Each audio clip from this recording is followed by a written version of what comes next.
Bonjour, vous écoutez Panorama Deluxe, nouvel épisode avec Barnabé Mons au sujet de la compile Wiz volume numéro 5, déjà 5 volumes.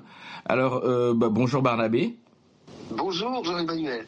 Alors, est-ce que tu pourrais te présenter rapidement et m'expliquer comment tu es tombé dans la marmite Wiz qui existe depuis déjà presque plus d'une décennie maintenant. 25 ans. 25 ans et deux décennies. Oui. Bah alors moi, je m'appelle Barnabé Mons, j'ai 51 ans. Je suis passionné par les 60s depuis que je suis adolescent, quoi. Et au départ, je m'étais intéressé au garage punk, au psychédélisme, et j'ai toujours eu un feeling avec les compilations des séries comme Peebles, Nuggets, etc. Me hantaient complètement. Et c'est vrai que pour moi, la première chose qui soit sortie concernant les chansons francophones dans ce domaine-là, c'était Ils sont fous ces Gaulois. C'était d'abord des compilations pirates très sauvages dans le son quand même, mais avec des choses très originales. Et ensuite est apparu Wiz. Et Wiz avec en plus un graphisme super chouette, vraiment un emballage irréprochable, présentait des morceaux que pour la plupart j'ignorais complètement. Et ça a été un peu une bombe quand même dans mon cerveau. Et je me suis dit, quand est sorti le premier, que j'adorerais un jour faire un truc comme ça. Et du coup, c'est vraiment un honneur et un plaisir de participer à la suite de la série pour moi, quoi. Voilà, donc j'ai déjà travaillé sur le volume 4 avec JB, et on a fait le volume 5 ensemble. Après, Wiz, c'est aussi beaucoup d'humour, c'est des choses étonnantes, c'est des gimmicks sonores, c'est une idée de la modernité aussi. C'est-à-dire qu'au-delà du côté peut-être ringard que trouveront certains, c'est des morceaux qui sont modernes. Qui définissent vraiment une approche de la modernité un petit peu loufoque, mais qui nous plaît bien, quoi. On va justement s'en rendre compte tout de suite avec Annie Girardot qui chante La femme aux fossiles et sur une musique de Michel Polnareff, et on en reparle juste après. Yes.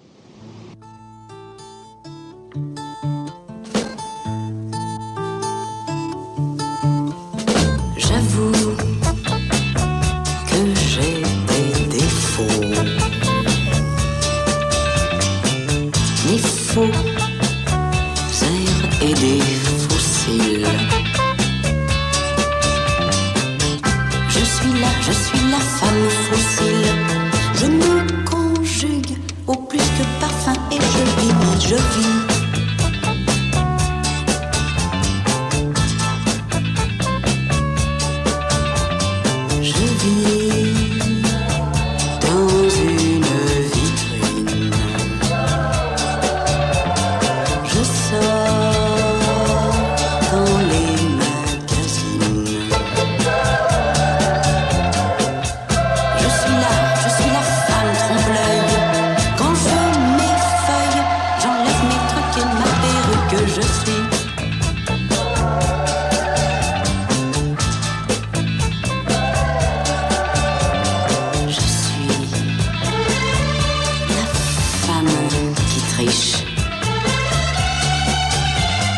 Je suis la femme postiche.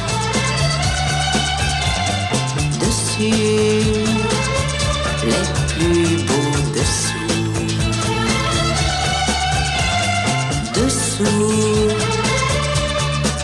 vous serez déçus. Et mon cœur est un gadget. On s'en amuse, on en abuse et on le jette. Je suis la femme fossile. Je suis la femme fossile. Je suis la femme. Alors on vient d'écouter La Femme Fossile, qui est le numéro 2 de le deuxième titre de cette compile. Est-ce que tu pourrais nous en parler un petit peu, parce que c'est la musique du film, une musique qui est dans le film Erotissimo, avec Jean-Yann et puis Annie Girardot. Et alors ça c'était un titre qui était que certains ont pu entendre, mais qui est pas si connu que ça, quoi. Oui, alors la particularité, c'est que c'est un morceau qui était sur une bande originale, qui n'est pas sorti à l'époque en disque vinyle. Donc c'est un morceau qui était resté rare en fait depuis un bout de temps, même s'il y a quand même eu une réédition pirate sur une compilation qui s'appelait Quel organe, et qui a eu aussi une édition concernant les musiques de films auxquelles était associé Michel Polnareff. Mais on a réussi à avoir une source sonore d'extrêmement bonne qualité, pour une fois. Et on a pu présenter ce titre aussi entouré d'autres morceaux sympas, quoi. C'était ça aussi l'idée. Maintenant, j'en sais pas énormément plus que ce que j'ai mis dans le livret, c'est-à-dire que effectivement c'est un morceau de BO qui a William Scheller qui y travaille et Annie Girardot qui le chante et Polnareff qui s'occupe aussi de la musique. Donc quand même déjà 3 poids lourds sur cette chanson. À part ça, je saurais pas trop quoi en dire. Par contre, ce qu'on peut dire, c'est que c'est une des rares chansons, parce que Polnareff il a fait très peu de chansons pour les autres. Ouais. Et que là, c'est une des rares chansons qui est chantée par quelqu'un d'autre. Il en a fait très peu. Je crois qu'il a fait une chanson pour Dominique Walter, mais il a fait très peu de choses pour d'autres interprètes, Polnareff. Contrairement à d'autres songwriters des 60s, il est assez peu prolixe pour les interprètes. Oui, d'accord. Bon, alors, on peut rajouter ça, mais c'est vrai que moi, j'ai pas grand-chose d'autre à dire. Le mieux, c'est bien sûr d'écouter, comme on vient de le faire, puisque le texte est quand même super savoureux, la prise de son, les arrangements, etc. C'est vraiment, ça en fait un espèce de petit classique méconnu, quoi, qu'on était fiers de pouvoir présenter dans une bonne condition, en fait. Et alors, il y a aussi évidemment des pépites de gens beaucoup plus obscurs, comme par exemple, j'avais sélectionné Mamelouk avec Décollé-les. Et alors, ce qui est amusant, c'est que c'est en fait Marcel Hurten, qui est un peu plus connu pour avoir composé, on m'a toujours dit, pour Annie Philippe, qui je fais un petit coucou, et puis aussi le fameux Caprice c'est fini. Mais alors là, ce titre-là, et sa carrière solo est assez obscure. Là, il a fallu, je sais pas comment tu es tombé sur ce disque, mais alors le disque, moi je suis tombé dessus par pur hasard, toujours, c'était vraiment une trouvaille de brocante, un essai de plus qui pour une fois a été concluant, j'étais hyper content, et après j'ai découvert que Marcel Hurten en était l'auteur. On a réussi à joindre Marcel Hurten, que j'ai eu au téléphone plusieurs fois, qui m'a raconté un petit peu son parcours. Il vient du Nord comme moi. Il a fait ses débuts à Lille. Du coup, il m'a raconté un peu sa vie. Il a passé 90 ans aujourd'hui. Et évidemment, il a fait sa carrière sur le hit Caprice c'est fini, puisque c'est ça qui lui a permis de gagner de l'argent et de continuer de travailler. Mais il a écrit des trucs super chouettes, beaucoup plus obscurs, dont aussi un morceau auquel je suis très attaché de Nancy Holloway, qui s'appelle Panne de cœur, qui est plus 70s, mais que j'aime beaucoup à l'ambiance nostalgique, un peu comme ça, une très très belle chanson. Donc c'est quelqu'un qui parfois me touche, en tout cas il y a quelques morceaux que je trouve vraiment remarquables, quoi. Et dans une carrière qui est ça va jusqu'à Caprice c'est fini, donc c'est vraiment la variété aussi. Mais il vient du bal, il a fait de la variété et il a croisé le rock et la pop comme personne aussi dans ces années-là, quoi. Bon, on l'écoute tout de suite. Allez.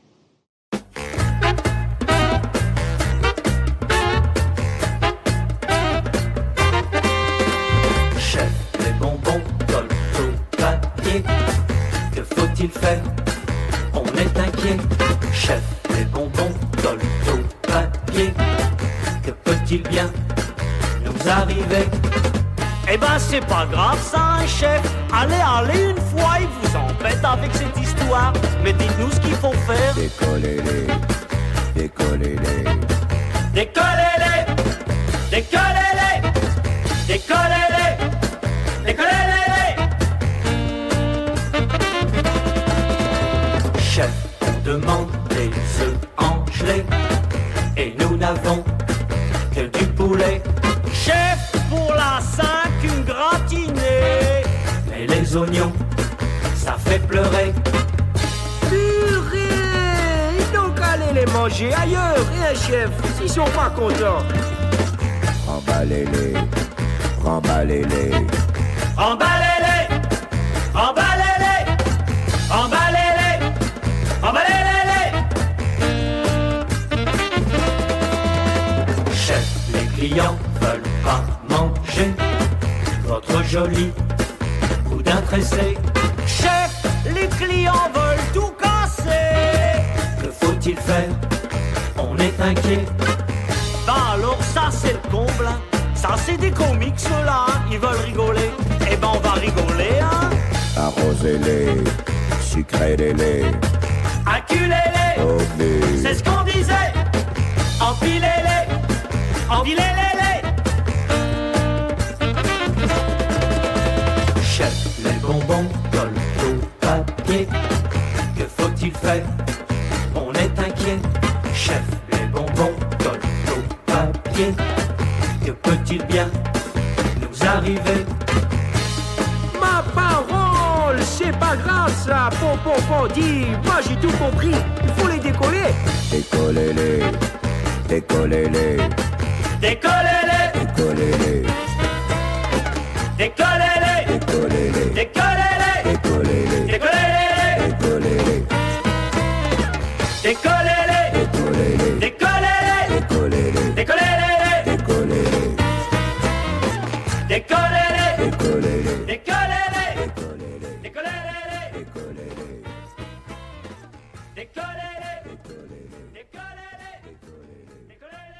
Donc c'était décollez-les. Et alors justement, il y avait une question que je voulais te poser, c'est justement tu expliquais un petit peu ta façon de fonctionner.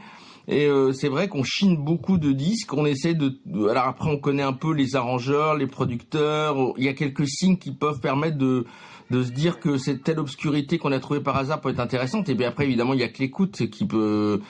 Mais au fur et à mesure on arrive presque à avoir un sixième sens. Ouais, alors c'est pas toujours.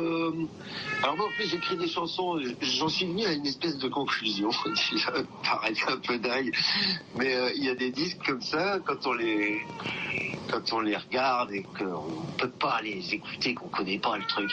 Alors forcément on projette, on a un titre, on a une gueule, on a un label, on a une année, on a un arrangeur, éventuellement les auteurs-compositeurs, tout ça nous, selon nos connaissances, ça peut nous guider vers déjà un pressenti sur ce qu'on va écouter, mais la plupart du temps on est quand même déçus. Alors là par exemple j'ai sous les yeux j'ai un 45 tours d'un certain Danny Dallery, complètement inconnu, et les chansons c'est que le diable m'emporte, Le pendu, Permis de tuer et Révolution.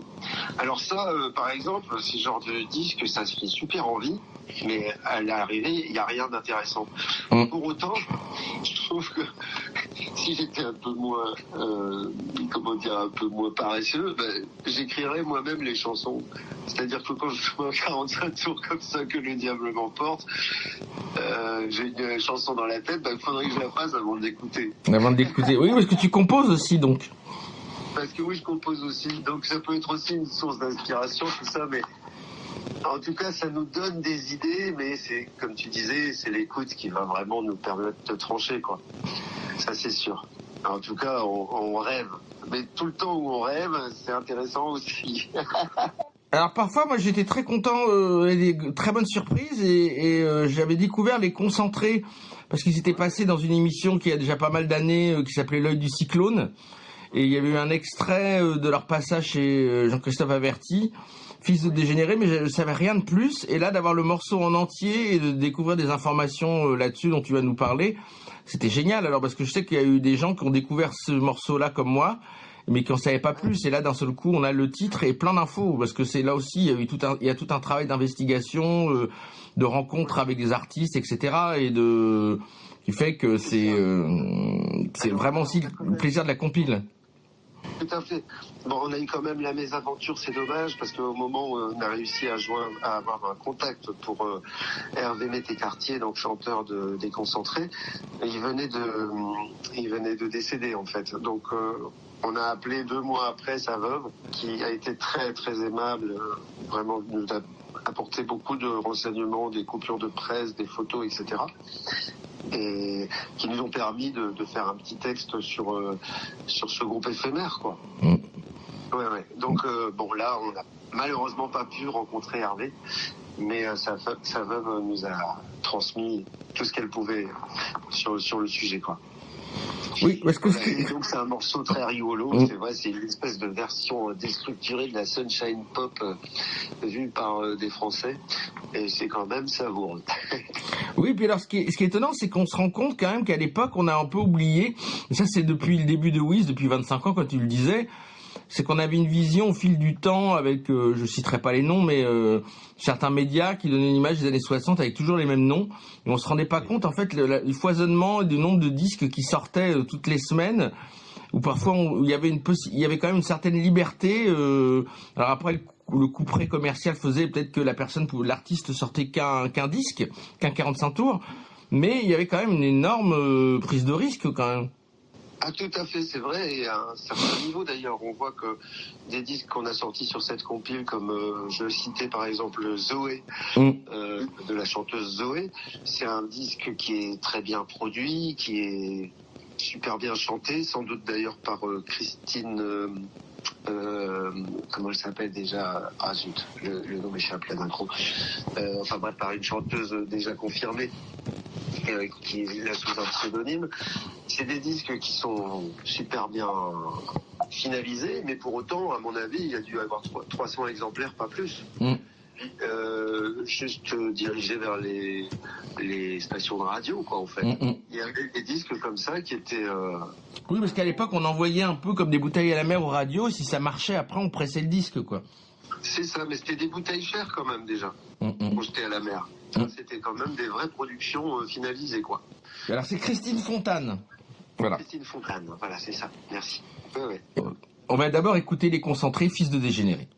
D'accord, c'est parti.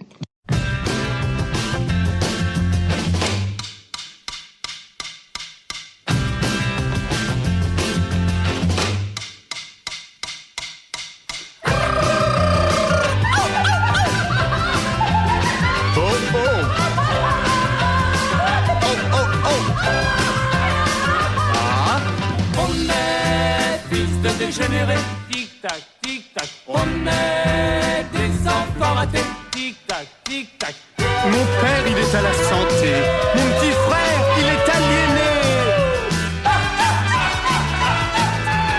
Mais ma mère, elle est distinguée, elle se promène sur les Champs-Élysées. On est fils de dégénérés, tic-tac, tic-tac, on est des enfants ratés. Tic-tac, tic-tac. Mon cousin, c'est l'intellectuel. À l'Élysée, fait la vaisselle. Ma tante Sita fait les poubelles. L'oncle Amédée est contractuel. On est fils de dégénérés. Tic-tac, tic-tac. On est des enfants ratés. Tic-tac, tic-tac. Et puis, il y a le cas d'Anatole qui a attrapé une bonne grippe. Et bien sûr, cousine Nicole qui jadis s'appelait Jean-Paul.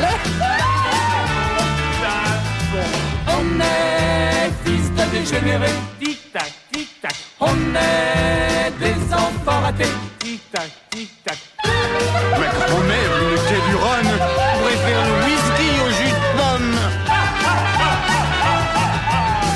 Oh mais le plus marrant c'est mon pépé. C'est un fervent du LSD.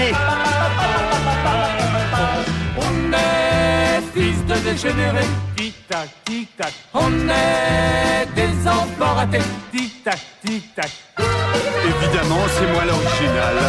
Mais dans le fond, je me plains pas, je suis pas si mal. Mais vraiment, c'est pas normal de vivre dans un bocal. On est fils de dégénérés, tic-tac, tic-tac. On est des enfants ratés, tic-tac, tic-tac.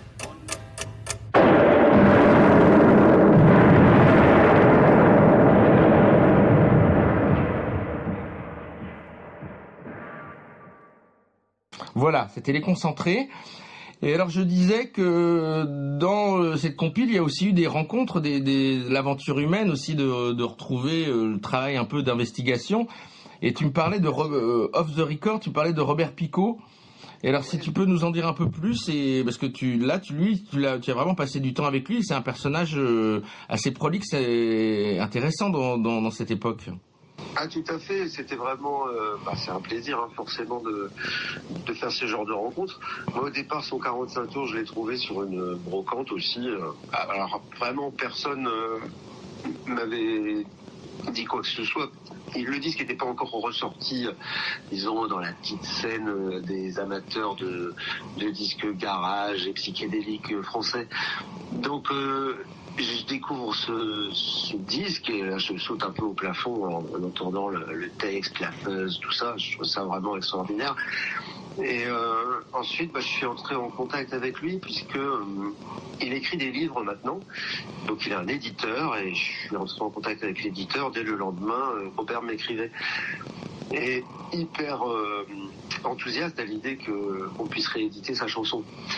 Et donc on a échangé pas mal. En plus, pour la petite anecdote personnelle de notre histoire, sa chanson s'appelle Chien fidèle et il se trouve que moi j'avais écrit une chanson qui s'appelait Chien méchant, aussi un garage punk en français. Donc je lui ai envoyé, voilà, on s'est trouvé une espèce de fraternité canine autour de ces chansons et il m'a invité dernièrement. Je suis allé passer une nuit chez lui et on a passé un très bon moment, quoi. Vraiment c'était très très sympa et on s'écrit régulièrement. Ça c'est sûr. Donc voilà, il a connu plein de gens aussi dans le showbiz puisqu'il est allé à Paris entre 64 et 70. Il a rencontré tout le monde, quoi. Il a été très lié avec des gens comme Serge Gainsbourg ou Joe Dassin ou Mireille Darc.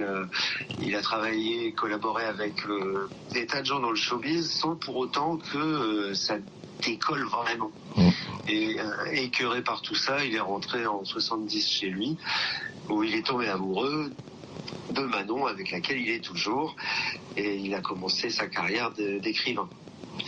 Voilà, donc c'est un destin, et c'est un plaisir de se rencontrer, quoi, c'est sûr. Et puis il a un grand plaisir à voir son morceau apparaître sur Spotify, je sais, c'est cool. Voilà, c'est bien. Bon, on va écouter Le Chien fidèle de Robert Picot tout de suite.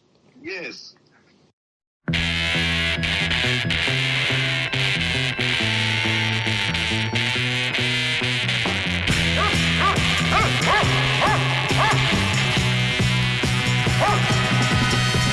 Je suis chien fidèle, je suis là quand on m'appelle. Je suis la bête modèle, fidèle à toutes mes maîtresses à la fois.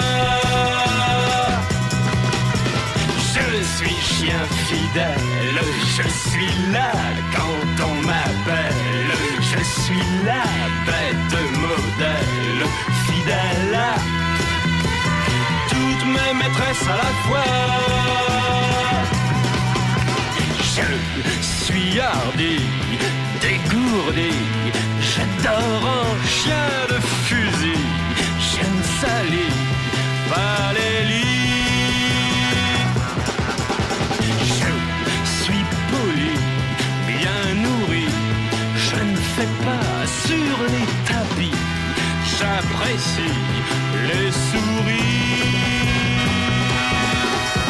Je suis chien fidèle, je suis là quand on m'appelle. Je suis la bête modèle, fidèle à toutes mes maîtresses à la fois.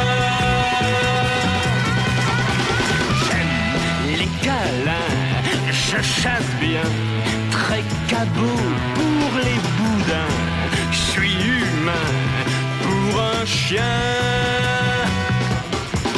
Je suis coquin, très taquin. Je remue la queue pour un rien. J'aime bien ma vie de chien. Je suis chien fidèle, je suis là quand on m'appelle. Je suis la bête modèle, fidèle à toutes mes maîtresses à la fois. Je suis chien fidèle, je suis là quand on m'appelle. Je suis la bête modèle, fidèle à toutes mes maîtresses à la fois. Je suis chien fidèle, je suis là quand on m'appelle. Voilà, donc c'était le fameux qui va peut-être redevenir un tube, Chien fidèle, ou devenir un tube, alors que... Parce qu'il y a aussi des chansons qui ont une deuxième vie grâce à Wiz. C'est que des chansons qui sont passées un peu inaperçues, qui d'un seul coup sont reprises parfois par la pub, en synchro dans des séries, etc. Et il y a des chansons qui d'un seul coup n'avaient pas marché et sont plus exposées qu'elles l'avaient été à l'époque. C'est sûr, c'est aussi le but, quoi. C'est de les présenter d'une façon vraiment valorisante, quoi. Je crois que pour ça, Wiz, avec son, je le répète encore, mais le package et le travail que fait le graphisme, Rocky, tout ça, c'est vraiment super, quoi. Ça, c'est très attrayant. C'est à l'image de ces morceaux qui sont un peu comme des bonbons, un petit peu sophistiqués. C'est ça, ouais. Et alors la question que je voulais te poser aussi, c'est, on parlait de la fameuse communauté, parce que moi j'ai travaillé sur des compilations, la Confiserie Magique avec le label Lion Productions, aussi avec compilation Annie Philippe pour Ace Records, et puis ensuite pour Pop Club, et là pour un label anglais bientôt, et toi aussi, et il y a pas mal de gens, mais est-ce que l'ambiance est plutôt... sans langue de bois, est-ce qu'il y a des gens qui ont tendance, parce que moi je trouve que l'intérêt de ces musiques c'est de les faire connaître au plus grand nombre, mais est-ce qu'il y a aussi certains qui sont un peu collectionneurs fous et qui voient d'un mauvais œil que ça sort de leur petit cercle et qui ont tendance à faire de la rétention concernant des des collectionneurs ou des fans, des DJ, mais qui aiment pas trop, qui ont l'impression que c'est un peu la musique leur appartient, alors qu'en fait ils sont juste, normalement devraient juste être des passeurs, mais que certains ont un peu l'impression que la musique leur appartient. Moi c'est un peu alors j'ai vu qu'il y avait des gens au contraire comme toi qui sont très généreux, qui veulent faire circuler la musique, puis d'autres qui ont tendance un peu, dont j'ai l'impression qu'ils veulent presque que ça reste dans un petit cercle. Oui, c'est vrai qu'il y a cette tendance, mais bon, franchement, j'ai pas trop envie de réfléchir à ça.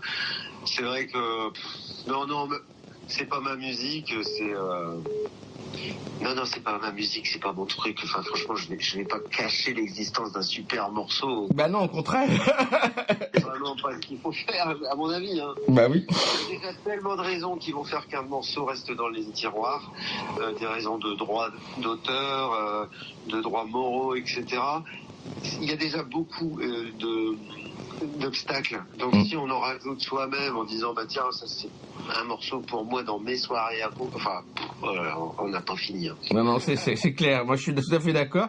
Et alors pour finir justement, est-ce que pour clore la prochaine fois, tu peux nous dire aussi un peu, tu fais aussi pas mal d'activités dans du côté de Lille, des expositions, des sets de DJ, je fais de la musique aussi. De la musique. Je fais DJ, je fais chanteur, je fais des expositions, je suis commissaire d'expo, oui, c'est vrai. Mais en ce moment, pas trop dans ma région. J'ai une expo, je participe à l'exposition L'étoffe des rêves de la Halle Saint-Pierre. Jusqu'au mois d'août. Donc on peut encore y aller, oui. Alors tu peux nous en parler rapidement? C'est avec des œuvres très érotiques de l'artiste Marie-Thérèse Chevalier qui nous a quittés l'an dernier. Ce sont donc des vulves en textile enfermées dans des boîtes de plexiglas. Ce sont des œuvres à la charge érotique et féministe